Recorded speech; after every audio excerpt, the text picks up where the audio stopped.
David, thank you. Yes, we're at the quarter pole, and Alex Pietrangelo is enjoying a Norris Trophy season, so we're happy to have the captain of the Blues with us on After Hours. The first item on the agenda is Pietrangelo or Pietrangelo. Your father's cousin played in the NHL as the former.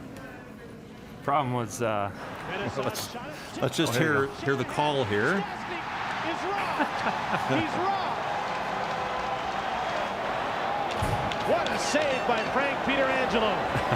Okay.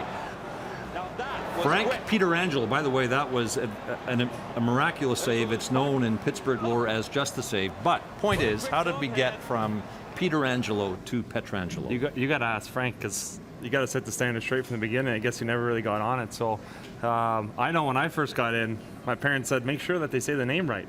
Thankfully, Panger and Chase are all over that, but I hear 10 different ways. Kelly Chase, right? Yeah, I hear 10 different ways every day, so I think try and stay on top of it. It's awfully difficult. Okay, so Pietrangelo, just to be clear, it's Pietrangelo, not Pietrangelo. No, fluent, all one word. Okay. Yeah, there's no hyphen in there. So how about we spend the rest of the program talking about the pronunciation of your name, or we could move on if you want. The way I hear it so many different ways, you probably could go all day.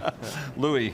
I just love that it's always the parents and the grandparents are the first ones that act on that when the name's not said the right way, as it should be. They have a lot of pride in that name, and they want to bring that forward. But about your game right now, 7 goals on the season, 21 from your defense. But for yourself personally, just having a real great start to this year, is this the best you've ever played?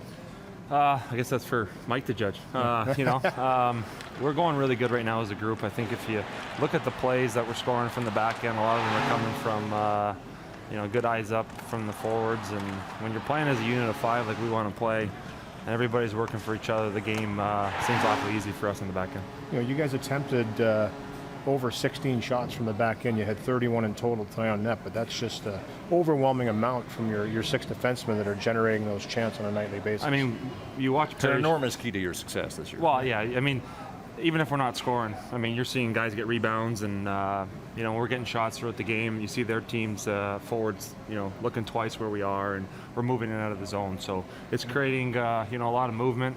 Chicago's done it for years, and we've kind of adapted into our game, and we're roaring the forwards for giving us the puck. Okay, we move on from the game of hockey to something far more interesting. Here you are, the captain of the Blues, an eloquent spokesman for your team. So to see just how far you've come, let's go back about 10 years. My name's Alex Pietrangelo. My hometown's King City, Ontario. My position's defense. I play for the Niagara Ice Dogs. And my favorite player is Chris Pronger because he contains all the attributes to be a great defenseman. So the question is, were you being held hostage when that was taped? I need a haircut, I think. I need a whole lot of things. It's always fun looking back on those, isn't it? Embarrassing, but fun at the same time. Hey, you can kill anybody with old video, me especially. Yeah. So, Alex, it's all part of maturing, and you have to the point that actually you now conduct seminars on how little effort goes into hockey nicknames. If it ends with an N, you add an R. If it ends in a consonant, you add a Y. And if all else fails, you just simply add an S. That's the nickname algorithm. You guys got it? Let's go for one more time. So adding an S or a Y to Pietrangelo doesn't really get you anywhere. No, What's your nickname? Yeah. Petro.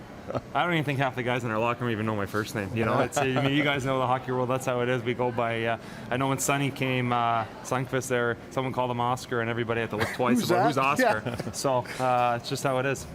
All right, from King City, that's where you were born. Your father, Joe, says it wasn't long before he had to start making long car rides with you so you could find your level of competition.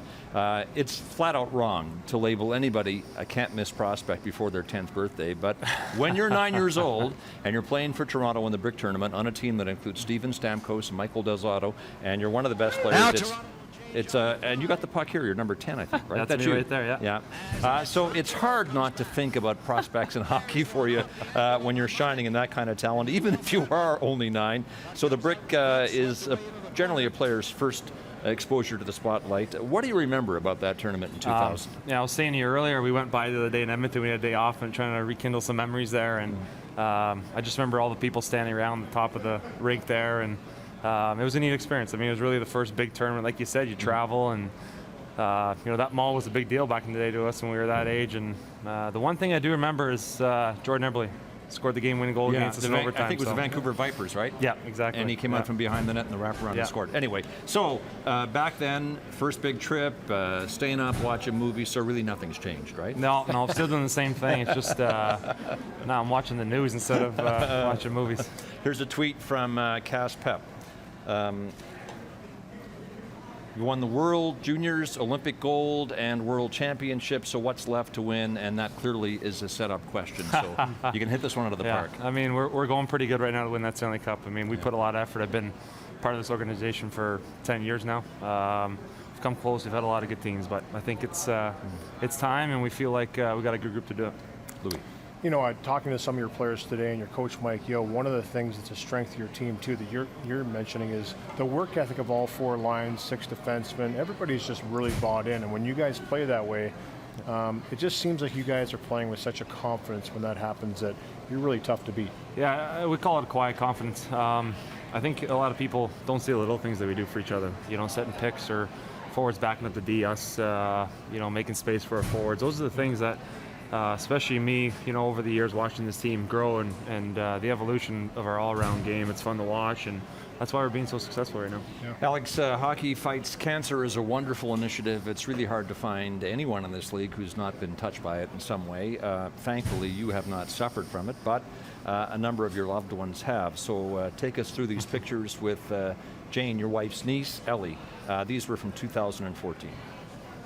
Yeah, they still break your heart, I guess, to look at. We look back now, and she's all good now. I mean, there's still obviously a lot of things she's going through, but you look back now, and I can't imagine what she was feeling. And when you're in the moment, you don't really realize it. She's going through a tough time, but now that she's getting better, and you look back, it's not fun to look at, but we're thankful that she's okay, and she's got a few more steps there to correct everything to get better, but we're a tight family, and we know she'll get through it. It was clear from the pictures that she was losing her hair, and you stepped up to the plate and shaved your head to make her feel better. I want to do it again, but the wife won't let me, so it's a lot easier than having to deal with the hair. I mean, some guys on my team don't agree because they don't have any, but you know what?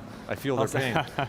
In December 2011, you met 14-year-old Seth Lang at Children's Hospital in St. Louis. He was suffering from lymphoblastic leukemia. His mother often said that you could be serious with him or you could engage in tomfoolery, and clearly you were in this picture. Tell us about that relationship. I guess when you do these hospital visits, you meet these kids, but there's always select few that kind of stick out in your mind. Seth was one of them, and friends of ours actually, we grew up in the same hometown. I guess that relationship developed through the team, and just a great act of kindness. The first thing that he wanted to do on Christmas was instead of taking the presents for himself, he wanted to give back to the other kids, and to see that kind of kid go through that and do what he wants to do, it was pretty special and pretty heartbreaking at the same time, but those are the things that I guess bring you back down to reality. Sadly, Seth passed away in August of 14, although the toy drive that he started with you just mentioned it, now requires a semi-trailer for delivery. Then in December of 15, you lost your longtime coach with the Toronto Junior Canadiens, Tyler Craig, after he had battled brain cancer for 3 years. How influential was he in your life? Yeah, this is it's tough to look at. He affected a lot of different people. There's a lot of guys in this league that he coached, and guys playing in Europe, and we go on, and I know my parents are probably watching. It affected a lot of us, over the years, and tough for me to talk about still, but he's got a special place in our heart. You say these brushes with cancer have made you a better player. How so? Well, you appreciate every day coming to the rink and being fortunate, and I don't know Brian Boyle. Even I played against him in New Jersey and stopped him for a moment and just said that, I'm thinking about him, what he's going through. And I think sometimes this stuff brings you back down to reality. It humbles you, like I said. I wake up every day and I feel good and I'm healthy, and that makes me appreciate everything. Let's talk about a day in which you were on top of the world, July the 2nd, I think, 2 summers ago, the day you and Jane were married. And man, oh man alive, as glamorous weddings go, this was one of them.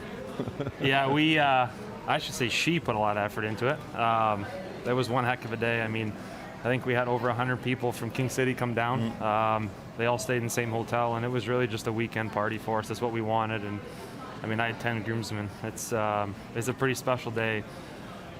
done a lot of fun things in my life, but that, you know, to that day was probably one of the best days I've had. Hey, at mine and Ann's wedding 37 years ago, I had to argue with the hotel manager to take $200 off the bill. And Kelly Rudy is fond of telling the story that when he got married, he and Donna were married at the Legion in Medicine Hat. He thought he was getting ripped off because the meals were something like $12 or $13 a plate. So do those two stories give you any perspective on the glamour of your wedding? You know, hopefully my wife's watching. I'm not going to get into it. Yeah, it was gorgeous. It was beautiful. It was a beautiful wedding. Finally, from a couple of summers ago, your first pitch at the Cardinals game, I think it was on the day that you were named captain, and you threw a strike right down the middle. Yeah, I was saying to you guys earlier, my brother-in-laws were watching in the background. My one brother-in-law pitched in high school and college, so I had to make sure I threw a strike. Try not to tear my rotator cuff there, but I'm a big baseball fan, so dream come true for me. It was awesome. That had to be one of the most intimidating things you'll ever do, right? You know, we play in front of 20,000. There's over 50,000 there at Busch Stadium, and it's, I said to you earlier, pitching on a mound, going downhill, it's really not that easy, and there's a lot of focus. And Bernie Federico threw it into the stands before you. I hope Bernie's watching, because he might need some practice. You made it look easy, though. That was, you say you were nervous, but it didn't look. I You threw about walked up 30 there before I got out there. Trust me. All right, Alex Pietrangelo, captain of the Blues, our guest in After Hours. We're standing by here at Rogers Arena to have Brock Besser scored his 7th of the season tonight. Join us as we continue in a moment.